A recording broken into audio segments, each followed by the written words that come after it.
हम लोग भी पतंगबाजी कर रहे थे ऊपर से, लेकिन हम लोग के हाथ से पतंग उड़ा नहीं। हवा की गति धीमी थी इसलिए पतंग उड़ा नहीं, तो पतंगबाजी भी यहां पर होगा। और यहां का जो आरागाही हवाई पट्टी है वहां पैरा सेलिंग उसका भी आयोजन है, उसका भी आनंद आप सब लोग उठा पाएंगे। आज 300 जोड़ा मुख्यमंत्री कन्या विवाह में 300 जोड़ा का शादी संपन्न हुआ है। और जो जिस समुदाय से हैं उसी समुदाय से उनके रीति रिवाज के अनुसार शादी संपन्न हुआ है। हमारे हिंदू समाज के भी हैं, मुस्लिम समाज का निकाह हुआ है, हमारे ईसाई समाज के हैं, उनके परंपरा के अनुसार उनकी भी शादी संपन्न हुई है। तो ऐसे 300 जोड़ी जो आज नव दाम्पत्य में जुड़ रहे हैं, नया जीवन शुरू कर रहे हैं, ऐसे सभी 300 जोड़ी को मैं बहुत बहुत शुभकामनाएं, आशीर्वाद हम उनको देते हैं। उनका दाम्पत्य जीवन मंगलमय हो, सुखमय हो, इसकी हम कामना करते हैं।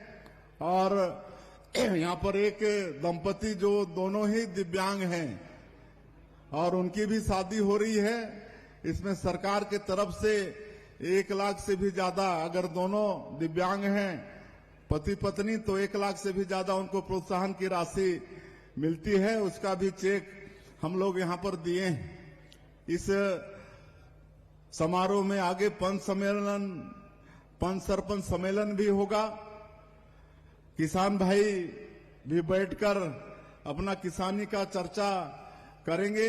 तो ये सब आने वाले 3 दिनों में होने वाला है। और बहुत ही ये समारोह हर वर्ष की भांति ये बड़ा लाभ का रहेगा। और यहां से एक किंवदंती जुड़ा है कि आज जो यहां पर ताता पानी का स्रोत है, माता सीता के हाथ से गरम तेल का कटोरी गिर गया था और वहीं से ये ताता पानी का स्रोत निकलता है, ऐसा किंवदंती है। तो आज हम लोग का सौभाग्य है कि हम लोग का छत्तीसगढ़ भगवान राम का ननिहाल है, माता कौशल्या का ये मैके है।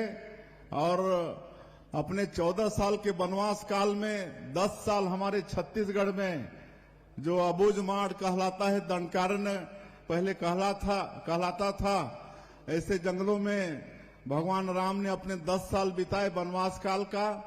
और यही छत्तीसगढ़ है जहां माता सबरी के जूठे बेर भी भगवान राम खाए थे। तो ऐसा सौभाग्यशाली हमारा छत्तीसगढ़ है। और हमारी सरकार ने भी भगवान राम के दर्शन के लिए रामलला दर्शन योजना की शुरुआत की है। आज तक 20,000 से ज्यादा राम भक्त भगवान राम का दर्शन करके सरकारी खर्चे से अयोध्या से वापस आ चुके हैं। तो ये हम सब लोगों के लिए सौभाग्य की बात है। और हम लोगों की सरकार को 1 साल से थोड़ा ही समय ज्यादा हुआ है, लेकिन इसमें जो मोदी की गारंटी में हमारी पार्टी का, हमारे देश के यशस्वी प्रधानमंत्री जी का छत्तीसगढ़ की जनता से जो वादा था, उसको जितने भी बड़े बड़े काम थे सबको पूरा करने का प्रयास सरकार ने किया है। 13 दिसंबर 2023 को सरकार शपथ के दूसरे ही दिन 14 दिसंबर को 18 लाख प्रधानमंत्री आवास की स्वीकृति सरकार ने दे दी, जो कांग्रेस के 5 साल के शासनकाल में प्रधानमंत्री आवास से वंचित हो गए थे। और भारत सरकार भी एक बार 847,000 प्रधानमंत्री आवास दे चुकी है, जिसमें आज गृह प्रवेश भी हम लोग जगह जगह जाकर करा रहे हैं। अभी 4-5 दिन पहले हमारे देश के यशस्वी पंचायत एवं ग्रामीण विकास मंत्री आदरणीय शिवराज सिंह चौहान जी आए थे।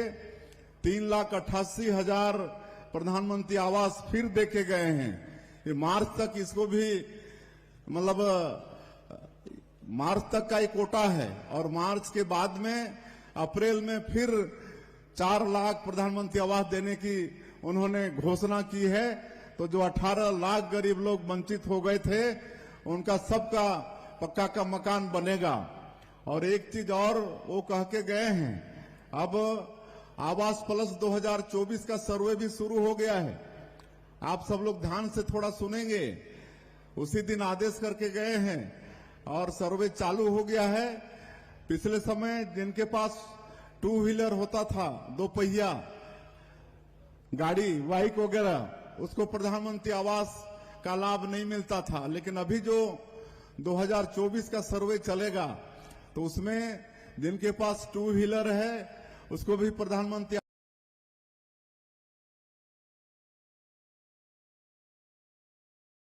आवास का लाभ मिलेगा।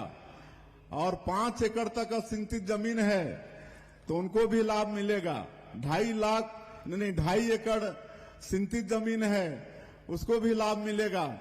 और पहले 10,000 से ज्यादा जिसकी मासिक आय थी उसको प्रधानमंत्री आवास का लाभ नहीं मिलता था। लेकिन अभी 24 के सर्वे में जो जिनका नाम जुड़ेगा तो उसमें 15,000 मासिक आय तक भी अपना नाम जुड़वा पाएंगे। 15,000 जिनकी मासिक आय होगी उनको भी प्रधानमंत्री आवास का लाभ मिलेगा। और एक चीज और हम बता रहे हैं आप लोगों को कि अब पंचायत और ग्रामीण विकास मंत्रालय भारत सरकार एक ऐसा ऐप डेवलप किया है जिसको आप लोग अपने मोबाइल में डाउनलोड करेंगे और आधार कार्ड होगा तो आप उसमें अपना सर्वे स्वयं करा पाएंगे। कोई दफ्तर में जाने की आवश्यकता नहीं होगी, कोई अधिकारी का आपको राह देखना नहीं पड़ेगा। आपके मोबाइल में आप घर बैठे अपने आप पंजीयन भी करा पाएंगे। ऐसा इस समय व्यवस्था हुआ है। बाकी किसानों का भी हम लोग वादा पूरा किए हैं और इस साल और ज्यादा धान की संभावना है क्योंकि बारिश अच्छी हुई है।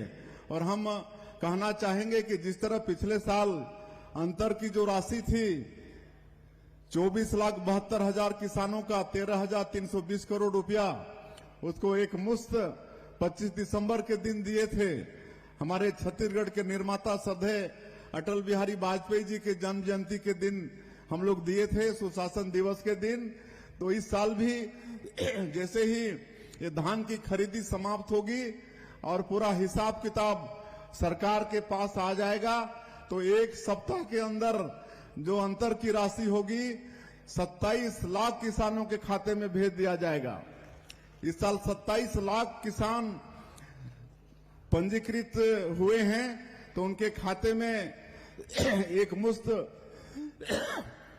अंतर की जो राशि है उसको भेजने का काम करेंगे। और तेंदुपत्ता तो दोस्तों अभी आपने सुना प्रदेश के मुख्यमंत्री श्री विष्णुदेव साय जी के भाषण को, जिसमें उन्होंने बताया कि प्रदेश में इस साल भी प्रदेश के 27 लाख किसानों को धान का जो बकाया राशि है वो एक मुश्त दिया जाएगा, वो भी एक सप्ताह के भीतर। जैसे ही किसानों की धान खरीदी संपन्न होती है यानी 31 जनवरी के बाद यानी फरवरी के पहले सप्ताह में लगभग सभी किसानों को जो है उनकी धान खरीदी का जो बकाया राशि है वो एक साथ सभी किसानों को मिल जाएगा। प्रदेश के मुख्यमंत्री जी ने साफ तय कर दिया है कि किसानों को घबराने की बात नहीं है, जो भी बकाया राशि है वो एक सप्ताह के भीतर सभी किसानों को इस वर्ष दे दी जाएगी। पिछले साल की तरह इस साल भी एक मुश्त बकाया जो राशि है वो दिया जाएगा। ऐसे ही वीडियो देखने के लिए दोस्तों चैनल को सब्सक्राइब करके बेल आइकन के बटन को ऑल नोटिफिकेशन पर सेट करके रखें।